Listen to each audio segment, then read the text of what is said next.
नमस्कार प्यारे बच्चों, आइए बात करते हैं बीजीय व्यंजक के बारे में। ठीक है ना। तो बीजीय व्यंजक जैसे होता है वह दो प्रकार की राशियों से मिलकर बना होता है। तो ये कक्षा 7 की गणित का अगला चैप्टर होगा बीजीय व्यंजक। क्या होगा? बीजीय व्यंजक। ठीक है ना। बीजीय व्यंजक बहुत ही अलग प्रकार का टाइप है। बहुत लोगों को बहुत अच्छे से समझ में आता है, बहुत लोगों को समझ में नहीं आता है। तो मेरा प्रयास ये रहेगा कि आप सभी को पूरी तरीके से समझ में आए। दोस्तों आइए बात करते हैं, सीधा प्रश्नावली पर चलते हैं। या सबसे पहले उसके पहले हम जान जाते हैं कि चर राशि होती है एक और एक अचर राशि होती है। ठीक है ना। इसी का पूरा खेला होता है। ठीक है ना। चर और अचर में अगर चर की बात करें तो एक्स, वाई, जेड या ए, बी, सी ऐसे कोई भी राशि होती है तो चर राशि में आती है। लेकिन अचर राशि में क्या है? 1, 2, 3, 15, 19, 50 इस तरीके की जो राशियां होती हैं वह अचर राशि होती हैं। तो देखते हैं सबसे पहले चर राशि और अचर राशि के बारे में आपने देखा। ठीक है ना। चर राशि का जो मान होता है वो निर्धारित नहीं होता है, लेकिन अचर राशि का जो मान होता है वो निर्धारित होता है। इस तरीके से पहला प्रश्न में हम आते हैं। कह रहा है कि निम्नलिखित स्थितियों में चरों, अचरों और अंक गणितीय संक्रियाओं का प्रयोग करते हुए बीजीय व्यंजक प्राप्त कीजिए। जैसे पहला इसमें है, पहले का पहला है और कह रहा है कि x संख्या y में से z को घटाना, संख्या y में से z को घटाना। बस इतना ही कह रहा है। तो इसका आंसर यही हो जाएगा दोस्तों, बिल्कुल सरल भाषा में। भाई संख्या y था और संख्या y में से z को घटाना था तो y माइनस z हो गया, सीधा सीधा घट गया। इसी तरीके से इसका सेकंड नंबर है, कह रहा है संख्याओं x और y के योग का आधा। दूसरा नंबर देखो, संख्या x और y का योग कर दो और पूरे का कह रहा है कि आधा, तो यही क्या हो जाएगा? आंसर हो जाएगा इसका। इस तरीके से तीसरा देखो दोस्तों, तीसरा कह रहा है कि संख्या z को स्वयं उससे गुणा किया जाता है, संख्या z को स्वयं उसी से गुणा किया जाता है। ठीक है ना। तो इसकी घात 1 है, इसकी घात 1 है, तो ये z स्क्वायर हो जाएगा। हो जाएगा कि नहीं हो जाएगा? ये चीज नहीं समझ में आती है तो देखो, कोई भी संख्या होती है उस पर कुछ लिखा नहीं होता है तो उसकी घात कितनी होती है? 1 होती है। ठीक है ना। तो इसका मतलब कोई भी संख्या हो उस पर कुछ नहीं लिखा है तो इसकी घात कितनी होगी? 1 होगी। तो 1 यहां पर हो गई और 1 यहां पर हो गई। तो गुणा में घातें क्या होती है? जुड़ जाती हैं। तो यहां पर डायरेक्ट कैसे लिख लो? 1 + 1 समझने के लिए आप सभी को। तो क्या हो जाएगा? z की घात 2 हो जाएगा। तो हमेशा गुणा में घातें जुड़ जाती हैं। ये चीज आपको जानना चाहिए और जानने के लिए मैंने बताया। इसी तरीके से अगला प्रश्न है, कह रहा है कि संख्याओं p और q के गुणनफल का 1/4। तो p और q का गुणनफल कर दो, का गुणनफल हो गया। और का 1/4, का 1/4, 1/4, 1/4 कर दो तो pq/4। यही क्या जाएगा? इसका आंसर आएगा कि नहीं आएगा? इस तरीके से पांचवा है इसका, कह रहा है कि दोनों संख्याओं x और y के वर्गों को जोड़ा जाता है। देखो पांचवा है, छठा है, कह रहा है कि ये चौथा हो गया, पांचवा हो गया। कह रहा है कि दोनों संख्याओं x और y के वर्गों को जोड़ा जाता है। ठीक है ना। कह रहा है दोनों संख्याओं x और y के वर्गों को जोड़ा जाता है। तो x का वर्ग कर दिया मैंने और y का वर्ग कर दिया और दोनों का जोड़ दिया, यही क्या हो गया? इसका आंसर हो गया। इस तरीके से छठा देखो, छठा क्या कह रहा है? छठा कह रहा है कि संख्याओं m और n के गुणनफल, संख्याओं m और n का गुणनफल कर दिया मैंने, गुणा कर दिया। कह रहा है गुणनफल के 3 गुने में से, का 3 गुना कर दो, का 3 गुना कर दो, में से 5 घटाने पर, कह रहा है कि 5 के 3 गुने में से संख्या 5 जोड़ना, संख्या 5 घटाने नहीं कह रहा, संख्या 5 जोड़ना कह रहा है, तो संख्या 5 मैंने जोड़ दिया, यही क्या हो जाएगा, इसका आंसर हो जाएगा। समझ में आया दोस्तों, बिल्कुल आसान। इसी तरीके से अगला प्रश्न देखो, कह रहा है कि 10 में से संख्याओं y और z गुणनफल को घटाना। 10 में से संख्याओं y और z गुणनफल को घटाना। तो समझने वाली बात है, इसमें थोड़ा से समझो क्या कह रहा है कि संख्याओं 10 में से क्या करना है,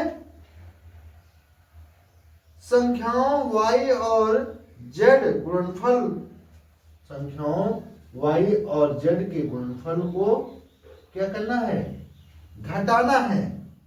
ठीक है ना, सीधा आंसर हो गया। ठीक, इस तरीके से ये कंप्लीट हुआ। इसके बाद अगला प्रश्न देखो, कह रहा है कि संख्याओं a और b के गुणनफल में से उनके योग को घटाना। बिल्कुल सरल है, इसको मिटाते हैं।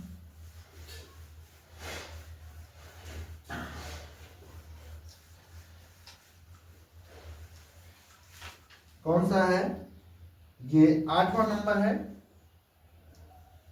कह रहा है संख्याओं a और b के गुणनफल, ये तो कह रहा है ना, संख्याओं a और b के गुणनफल में से उनके योग को घटाना, उनके योग को घटाना। दोनों का योग है और इसके गुणनफल में से इसको घटा दिया, तो ab minus a plus b, यही होगा इसका आंसर। बिल्कुल आसान तरीके से बताने का प्रयास कर रहे हैं दोस्तों, आप सभी को समझ में जरूर आ रहा होगा। इस तरीके से पहला प्रश्न कंप्लीट होता है। अब आते हैं दूसरे प्रश्न पर। दूसरे प्रश्न, आइए प्यारे बच्चों, प्रश्न संख्या दूसरे पे आते हैं। दूसरा कह रहा है कि पेड़ के माध्यम से पद को दर्शाइए इसमें। जैसे पहला है x माइनस 3, दूसरे का, पहले का a नंबर है x माइनस 3। तो कैसे दर्शाओगे इसको, x माइनस 3 को? अगर इसको करोगे यहां पर तो x हो जाएगा, और यहां पर अगर करेंगे तो माइनस 3 हो जाएगा। इस तरीके से x माइनस 3 होता है। दूसरा है b नंबर, इसका b नंबर देखो, कह रहा है कि 1 प्लस एक्स स्क्वायर। अगर यहां पर देखा जाए इसको तो क्या होगा, 1 था, प्लस में x था, और प्लस में x था, और x का ऐसे 1 का। ठीक है ना, इस तरीके से x, ये x स्क्वायर था, तो इस तरीके से होगा कि नहीं होगा, इस तरीके से b नंबर हुआ। इसका c नंबर देखो, c नंबर क्या कह रहा है, c नंबर है जो है y minus y cube, y minus y cube. देखो ये कैसे होगा दोस्तों, y माइनस वाई क्यूब है तो y है, और ये y को माइनस वाई क्यूब करेगा, फिर ये पेड़ मेथड बन जाएगा, तो y तीनों किस में है, माइनस में है। इस तरीके से इसका भी पेड़ मेथड हो गया। और अगला देखो क्या है,